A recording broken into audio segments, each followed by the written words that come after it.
Ravi de vous retrouver dans On se dit tout, l'émission qui déshabille les décideurs à la rencontre de femmes et d'hommes pour découvrir leurs passions, leurs engagements et leur destin. Et j'accueille Jean-Christophe Combe. Bonjour Jean-Christophe. Bonjour. Comment allez-vous? Super. Directeur général de la Croix-Rouge. Tout le monde connaît la Croix-Rouge.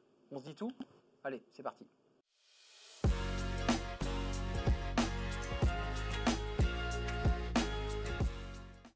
Avec nous, le directeur général de la Croix-Rouge France. Bonjour Jean-Christophe Combe. Bonjour. On est très très heureux de vous accueillir dans On se dit tout. Alors il y a une belle promesse dans On se dit tout, c'est vous découvrir derrière l'institution, derrière la Croix-Rouge, que tout le monde connaît, qui est une marque, j'allais dire, patrimoniale, mondiale.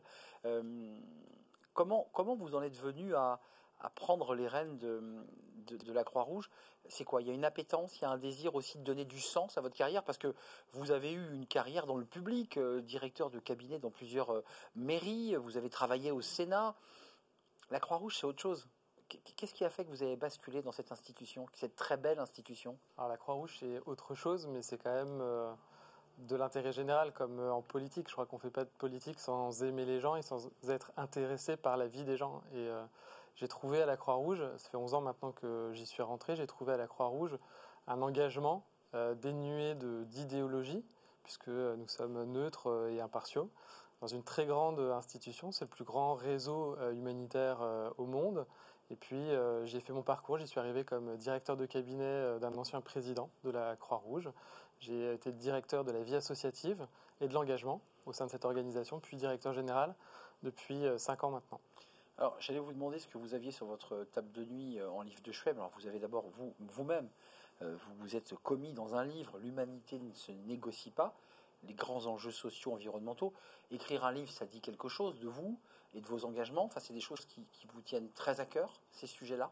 Ça me tient très à cœur, c'est une très grande partie de ma vie, c'est un engagement qui est très fort aujourd'hui, qu'il a été encore plus particulièrement ces 2 dernières années avec la crise qu'on a connue, et j'avais à travers ce livre envie de témoigner de mon engagement, de ce qu'est la Croix-Rouge, de ce que nous réalisons au quotidien, de la façon dont j'ai vécu et traversé aussi la crise, et puis d'insister sur une notion qui, trop souvent dans notre société aujourd'hui, est mal comprise, celle de l'humanité, et celle qui explique très bien en fait le rôle de notre mouvement. C'est l'un de nos 7 principes fondamentaux, hein, l'humanité, celui qui résume, on va dire, l'ensemble de notre action. C'est-à-dire qu'en face de nous, on a des êtres humains.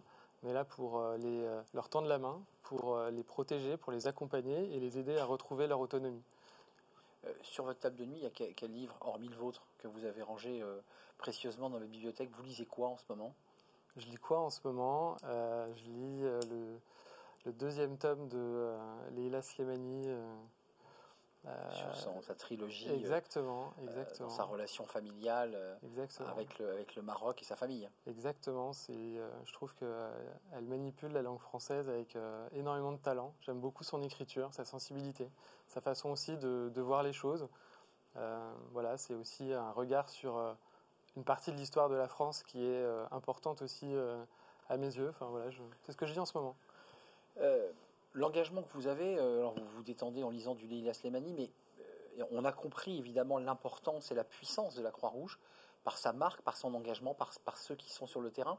Vous êtes aussi un chef d'entreprise, il faut gérer des équipes. Ça se passe comment ça? Ouais, on l'oublie souvent, mais la Croix-Rouge, c'est quand même 18 000 salariés. C'est aussi l'entreprise. Voilà, effectivement, une grosse entreprise de l'économie sociale et solidaire, à but non lucratif évidemment. On gère des hôpitaux, des crèches, des maisons de retraite, des établissements pour personnes en situation de handicap. On forme chaque année aussi 14% des personnels paramédicaux en France. Donc voilà, donc c'est un vrai défi au quotidien. Et on gère aussi beaucoup de paradoxes dans cette organisation. C'est-à-dire que je le vis au quotidien, c'est des métiers qui ont énormément de sens, qui répondent quelque part aux aspirations, à l'envie d'agir de la société aujourd'hui, des jeunes en particulier, mais qui malheureusement aujourd'hui n'attirent plus suffisamment. Vous aussi, confronté à une pénurie de main-d'œuvre. Nous aussi, oui. De vocation même, bien sûr, j'ai envie de dire. De vocation, effectivement. C'est des métiers qui sont difficiles, qui demandent beaucoup d'engagement, hein, qui sont émotionnellement aussi lourds, Pourtant, voilà, on a du mal à recruter et aujourd'hui, on se bat vraiment pour retrouver cette attractivité, de communiquer sur la beauté aussi de ces métiers. Parce que quand on exerce des métiers de l'accompagnement et du soin dans des hôpitaux, dans des maisons de retraite, auprès de personnes sans abri, quelque part, on a aussi une grande responsabilité vis-à-vis de ces personnes, vis-à-vis de la vie de ces personnes. Et je pense que ce sont de très très beaux métiers qui ne sont pas suffisamment connus, reconnus. On l'a vu pendant la crise sanitaire, on a redécouvert l'utilité sociale de tous ces métiers. Et il faut aujourd'hui, comme dans n'importe quelle organisation, entreprise, bien donner envie aux gens de s'y engager. Là, aujourd'hui, vous êtes à la recherche de combien de collaborateurs, collaboratrices, sur quel type de poste? Non pas que cette émission serve finalement de rubrique de recrutement, mais pour savoir qu'est-ce qu'on cherche comme métier à la Croix-Rouge? C'est quoi vos besoins? Des infirmières diplômées d'État, des aides-soignants, des personnels d'accompagnement socio-éducatif, voilà, tous ces métiers en fait qu'on exerce dans nos établissements sociaux, sanitaires et médico-sociaux. Oui, parce qu'on a une image peut-être un peu de carte postale jaunie de la Croix-Rouge, mais en fait vous nous parlez comme un chef d'entreprise qui dit aujourd'hui, moi j'ai besoin de pourvoir des hôpitaux, des crèches, j'ai besoin de rendre un service. La question humanitaire, les guerres, l'Ukraine, comment ça se passe là en ce moment? Comment se positionne la Croix-Rouge sur cette guerre et cette invasion russe en Ukraine? Alors, on est très engagé, c'est-à-dire que voilà, ce qui est compliqué ou beau aussi à gérer dans une organisation comme la nôtre, c'est que voilà, on est là pour répondre aussi aux crises. Ça fait plus de 2 ans maintenant qu'on est engagé dans la réponse aux conséquences de la crise sanitaire. On est engagé depuis le 24 février dans la réponse aux conséquences de cette guerre en Ukraine.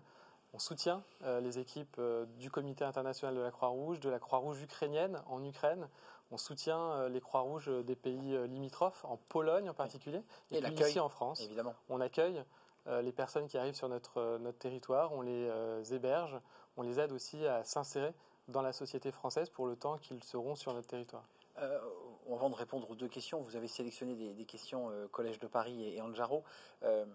Vous vous seriez vu ailleurs qu'à la Croix-Rouge, ou est-ce que, parce que c'est intéressant ce rapport-là aussi très, très, très intime, est-ce que vous êtes au bon endroit? Je vais vous faire un aveu.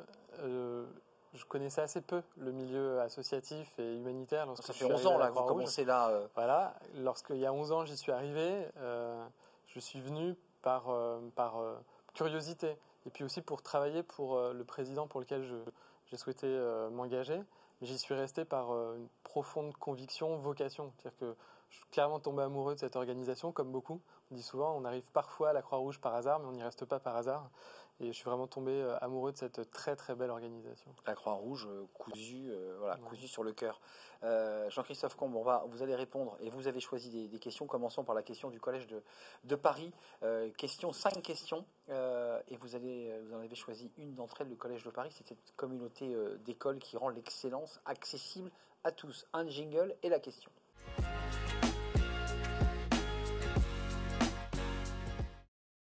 Jean-Christophe Combe, question du Collège de Paris, vous avez choisi celle de la période Covid. Alors, période Covid qui n'est pas tout à fait derrière nous, puisqu'on nous dit qu'on est en train de rentrer dans une nouvelle séquence.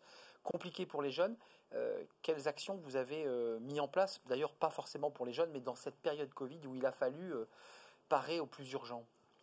On a eu, vis-à-vis des jeunes, un rapport un peu dual pendant cette crise. C'est-à-dire qu'à la fois, ça a été...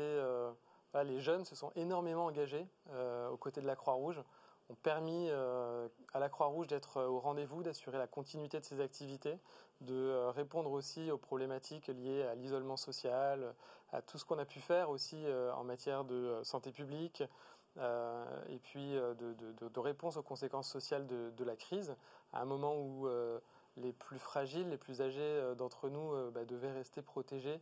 Voilà, les jeunes ont été là au rendez-vous, une envie d'agir, de sortir aussi de chez eux à ce moment-là, et on a su les accueillir. Et puis, comme vous l'avez dit, c'est aussi un public qui a été particulièrement touché par la crise. Évidemment. Enfin, sans doute les plus touchés par cette crise, par l'isolement, par la fin parfois de cursus scolaire, d'intégration professionnelle interrompue, voilà, avec...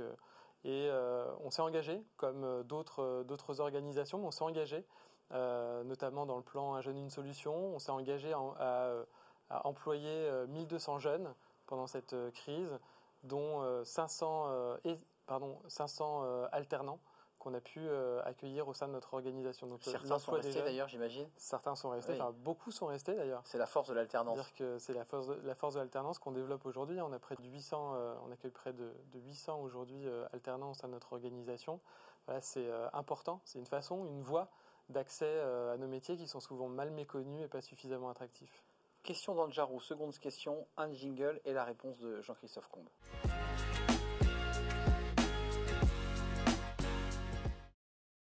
La question, Anjaro, la start-up qui vous aide à gérer de manière agile vos remplacements pour faire face à des sous-effectifs. Par exemple, la question que vous avez choisie, Jean-Christophe Combe, c'est cette guerre des talents. Alors, vous avez un peu évoqué le sujet parce que vous avez dit la passion qui vous animait d'être le directeur général de la Croix-Rouge, mais aussi d'être un chef d'entreprise avec des enjeux de recrutement. Vous la subissez aussi, la guerre des talents, vous ? On l'a subi aussi. Malgré la marque malgré que vous représentez. L'attractivité de l'emblème Croix-Rouge, oui. Malgré l'attractivité aussi, ou en tout cas le sens qu'ont nos métiers. Je crois que c'est important de se dire que dans nos organisations, ça on essaye vraiment de le mettre en avant, on ne s'engage pas, en tout cas on ne vient pas travailler dans une organisation comme la Croix-Rouge, comme dans n'importe quelle entreprise. C'est-à-dire qu'on vit aussi là un engagement, une passion qui va bien au-delà en fait, du travail. C'est ce qu'on essaye de mettre en avant. D'ailleurs, ce qui est aussi très attractif dans notre organisation, c'est cette dualité en fait, des acteurs, entre des acteurs bénévoles, engagés, oui. Volontaires, complètement altruistes, et puis nos salariés qui eux aussi sont engagés. Alors pour matérialiser quelque part tout ça, on a créé une direction des relations humaines et de l'engagement qui regroupe justement les parcours de recrutement, d'intégration, de formation, les parcours professionnels. Vous dites ressources humaines, vous dites relations humaines. Relations humaines. C'est intéressant. Voilà, parce que on est aussi une organisation où je pense que on doit montrer notre différence, c'est-à-dire qu'on doit vivre nos valeurs dans la façon dont on accompagne les personnes qui s'engagent dans l'organisation, dans notre projet social, dans notre stratégie RH. On doit retrouver ça. Sinon, vous créez un paradoxe qui est très très difficile à vivre entre les valeurs perçues, affichées, et puis celles que vous vivez au quotidien. Et ça, c'est un combat de tous les jours. Être centré, quoi. Question hémicycle. Vous allez peut-être, vous avez l'occasion, Jean-Christophe, de pouvoir interpeller les élus, les ministres, les pouvoirs publics sur une réforme, quelque chose qui vous tient à cœur, ou peut-être même un coup de gueule. C'est la question hémicycle.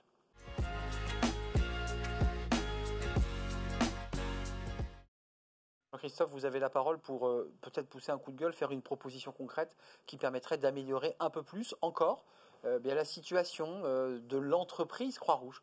Vous avez la parole, la caméra est là.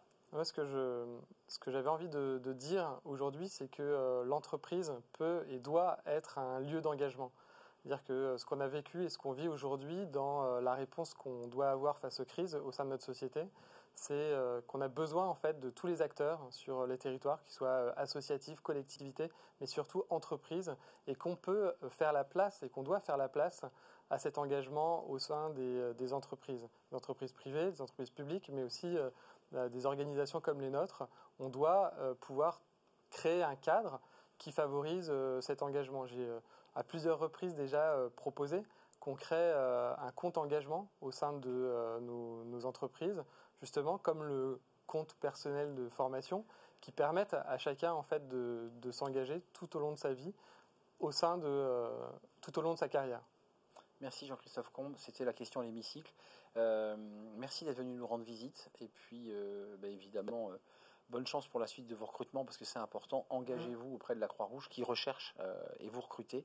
Allez donc jeter un œil sur l'onglet recrutement de la Croix-Rouge. Il y a peut-être un poste qui correspond à votre désir et puis à vos engagements aussi parce que la Croix-Rouge, on l'a entendu, c'est aussi un engagement, pour ne pas dire un sacerdoce. Merci d'être venu nous rendre visite. C'est terminé pour On se dit tout. Ravi d'avoir partagé ce moment avec vous. Évidemment, merci pour votre fidélité. Et puis je vous retrouve évidemment pour un prochain numéro de On se dit tout. Bye bye. Décideurs engagés, l'émission TV de l'hémicycle animée par Arnaud Ardouin qui déshabille les décideurs, qui nous permet d'appréhender ce qui chaque jour leur donne envie de se battre et de réussir.